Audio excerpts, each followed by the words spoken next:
İslam dini birken dört mezhep nereden çıkmıştır? Değerli dinleyenlerimiz, bu konu özellikle modern dönem diye isimlendirilen son 150-200 yılda çokça tartışılan konulardan biridir. Özellikle Batı'nın sömürgesi altında kalan Mısır, Hindistan veya her ne kadar sömürge altında olmadığı iddia edilse de birebir sömürge olan Arap Yarımadası'nda çokça dillendirilen temel fikirlerden birisi de budur. O da ne? İslam birken, İslam'a kaynak olacak Kur'an-ı Kerim birken, peygamber birken dört mezhep nereden çıkmıştır? Şimdi bu gibi konulara veya bu tür itirazlara, eleştirilere cevap vermeden önce evvela şunu unutmamak gerekir. Mezhep dini konuda gerek Kur'an-ı Kerim olsun, Kur'an-ı Kerim'deki ayetlerin bütünü, ayetlerin esbab-ı nüzulü veya nasih mensuku, gramerdeki ayet-i kerimelerde kastedilen manaları veya konu hakkındaki hadis-i şeriflerdeki sebebi vurudu, bunlar hakkındaki bütün bilgisiyle, birikimiyle donanımı sahibi olan bir fakihin, bir ilim ehlinin hakkında ayet ve nas olmayan konularda yapmış oldukları içtihatların toplamına mezhep denilir. Yani herhangi bir konuda içtihat olabilmesi için hakkında ayet veya nas, delaleti ve subuti kat'i olmayan bir hadis-i şerif veya açık bir ayet-i kerime olacak. Eğer bu şekilde bir ayet-i kerime varsa zaten müçtehidin içtihadına mesaf olmaz. Müçtehid orada içtihat edemez. Şari emir buyurmuştur. Olmadığı yerlerde ne olur? Mezhep müçtehidinin içtihadı devreye girer ve onun bu şekilde oluşturmuş olduğu içtihat faaliyetlerin bütüne de ne denilir? Mezhep denilir. Şimdi kıymetli Müslümanlar, bu konuyla alakalı çalışma yapan gerek müteahhir dönem olsun gerek ilk dönem kaynaklarımıza baktığımız zaman Kur'an-ı Kerim'de 600'e yakın en fazla rakam olarak verilen ahkam ayeti kerimesi vardır. Ayet-i kerimelerde örneğin namazdan bahsedilir ama namazın kaç vakit olacağı bahsedilmez. Oruçtan bahsedilir, orucun tutulmasından bahsedilir, orucu bozanlar, bozmayanlar, kefareti veya kimlerin sorumlu olacağından bahsedilmez. Zekat hakeza, hac hakeza, faiz yasaklanır ama faizin hangi kalem mallarda olacağı zikredilmez. İşte bu şekilde ayet-i kerimede mücmel olan emirleri, aynı şekilde hadis-i şeriflerde net bir şekilde anlaşılmayan ifadeleri ne olur? Dini konuda rusuh sahibi olan ve donanım sahibi olan müçtehit içtihadıyla, çalışmasıyla herhangi bir dünyevi garazı, herhangi bir dünyevi maksadı olmaksızın mahza Allah rızası için içtihat eder ve kendi kalbine, gönlüne inenle ne yapar? Fetvasını verir. İşte bunların toplamına da ne denilir? Az önce dediğimiz gibi mezhep denilmiş olur. Peki burada İslam dini birken dört mezhep nereden çıkmıştır? Buna baktığımız zaman da dört mezhep az önce dedik ya içtihat faaliyetlerinin tamamına mezhep denilir. Ve içtihat faaliyetlerine biz baktığımız zaman da Allah Resulü döneminde gerek Allah Resulü gerek sahabe efendilerimiz gerek Allah Resulü dönemi sonrasındaki Raşid halifeler döneminde Hazreti Ebubekir'in içtihatları, Hazreti Ömer radıyallahu anh'ın içtihatları, Hazreti Ali radıyallahu anh, Hazreti Osman radıyallahu anh bunların tamamında sıklıkla içtihat faaliyetlerine gidildiği görülmektedir. Aslında mezhebin temeli bunlardır. Mezhep az önce dediğimiz gibi dini konuda bilgi sahibi olan kişinin içtihadı ve onun bir görüş bildirmesidir. Sahabe efendilerimiz bunu her daim yapmaktadır ve sahabeden içtihadı inkar eden hiçbir sahabe karşımıza çıkmaz ve sahabede fukaha-i seba denilen 7 tane meşhur sahabe vardır. Bu 7 fakih sahabe İçtihatlarıyla ön plana çıkar. Hazreti Ömer, Hazreti Ayşe, Hazreti Ali, İbn Mesud radıyallahu anh, Muaz bin Cebel, Zeyd bin Sabit bunlar hep fıkıh bilgisiyle öne çıkmış olan ve içtihat faaliyetleriyle öne çıkmış olan sahabelerdir. İşte bu şekilde sahabe efendilerimiz hakkında ayet ve hadis olmayan konularda sıklıkla içtihatta bulundular ve sahabe efendilerimizin bulunduğu o bölgelerdeki onların tabiundan talebeleri, örneğin Medine'de Zeyd bin Sabit'in talebesi Said bin Müseyyep, Mekke'de İbn Abbas radıyallahu anh'ın talebesi Ata bin Ebi Ravahalar, Şam'da Muaz bin Cebel'in, Ebu Musa el-Eşari'nin talebesi İmam Evzailer veya Basra'da giden sahabelerin talebesi Hasan-ı Basri radıyallahu anh, Küfe'de İbrahim en-Nahailer, Alkameler. İşte bu şekilde sahabe efendilerimizin talebelerinden olan sonraki dönem fukahaul emsar demiş olduğumuz beldelerde meşhur olmuş olan tabiunun büyük fakihleri, sahabe efendilerimizin bu şekilde onların içtihat faaliyetlerinin, onların dini konulardaki hükme giderkenki uygulamalarını, yaklaşımlarını, hal hareketlerini, bunların hepsini birebir talebelerine naklettiler ve tabiunun talebeleri olan fakihler de mezhep müçtehidi olarak karşımıza çıkmışlardır. Onun için mezhep temelde aslında içtihatların toplamı demektir.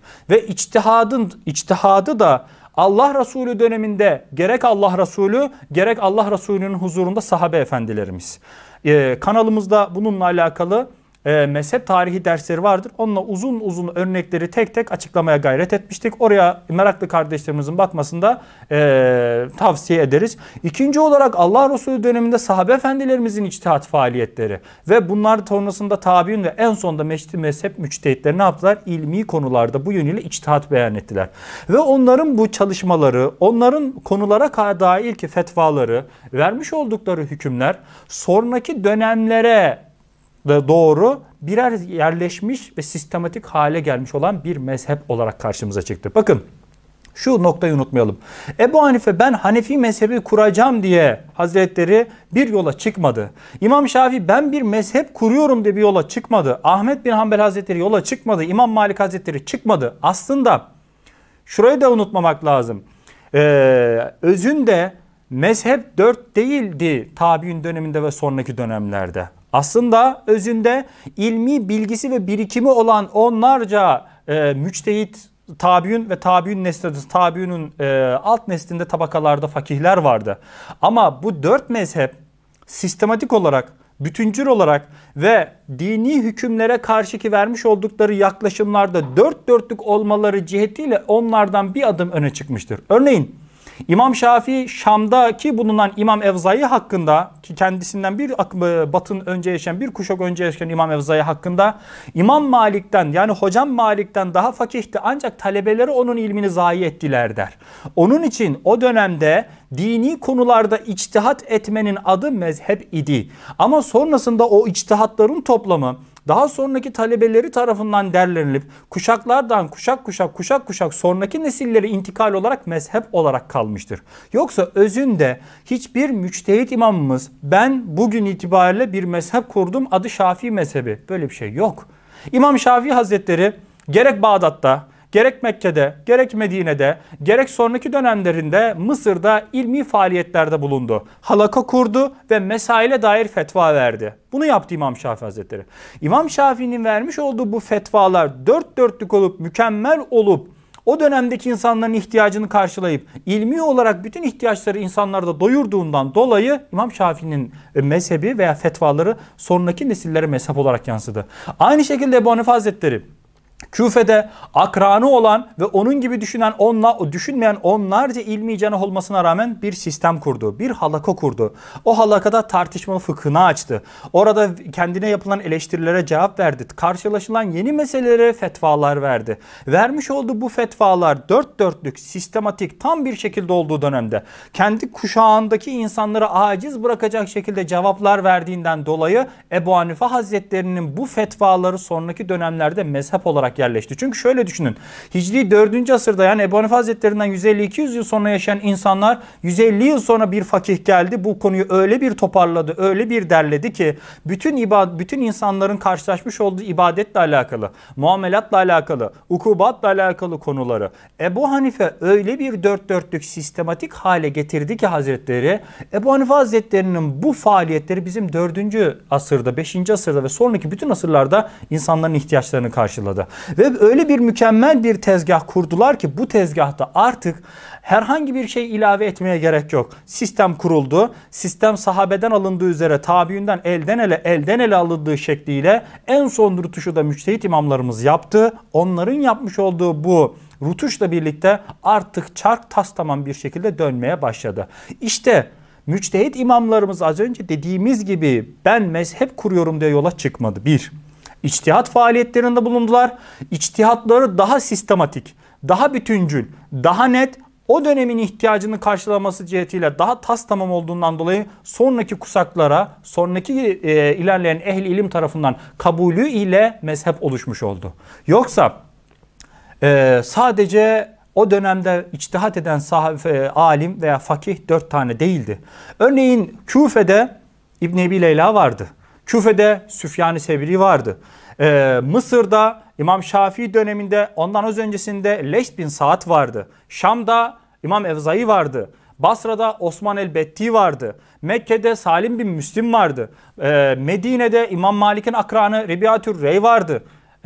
Bu şekilde kendi müçtehit imamlarımızın bulunmuş olduğu dönemde tıpkı müçtehit imamlarımız gibi ön plana çıkan fakihler ve müçtehitler vardı. Ancak sonraki dönemlere gidildiğinde onlar bu 4 mezhep gibi tutunamadı. Çünkü niye? Bu 4 mezhebin sistemi daha bütüncül, daha net.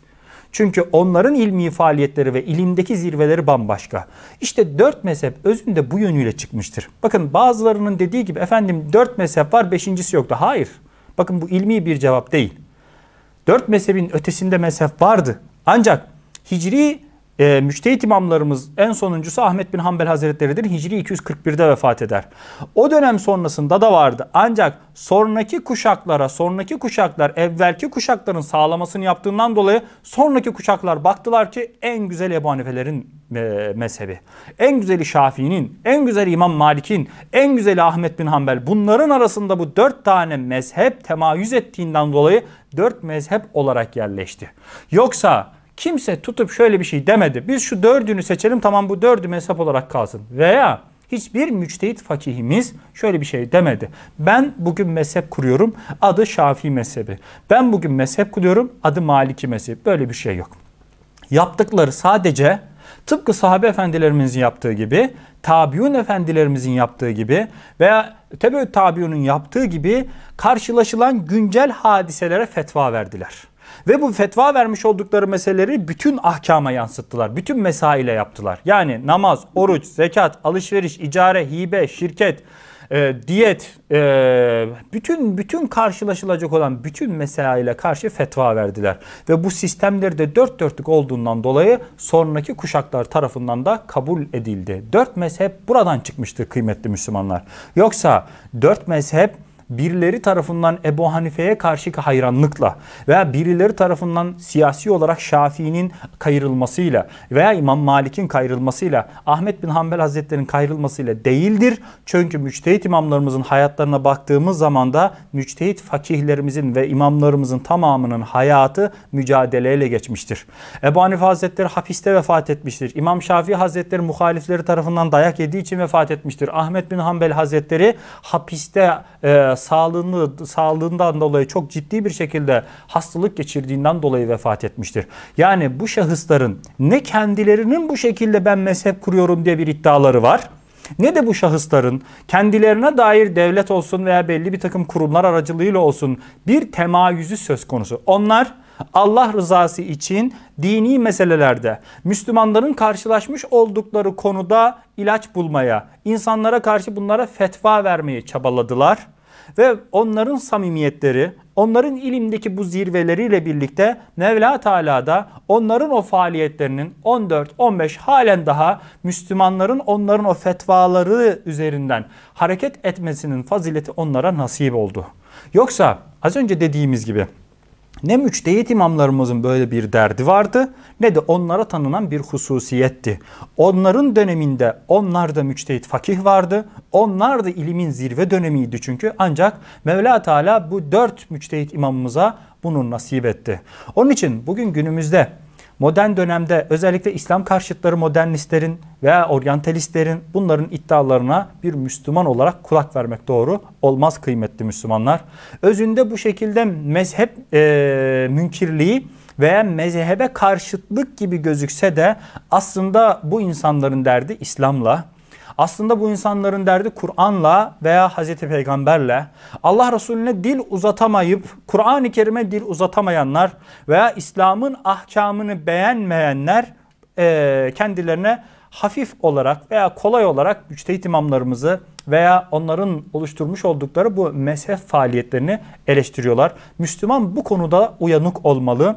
Nasıl İslam'da Kur'an-ı Kerim'i savunuyorsak, nasıl Hazreti Peygamber'i savunuyorsak, sahabe efendilerimizi de savunuyorsak, 4 mezhep müçtehit imamlarımızı da aynı hassasiyetle, aynı gayretle savunmamız gerekir. Allahümme salli ala seyyidina Muhammedin ve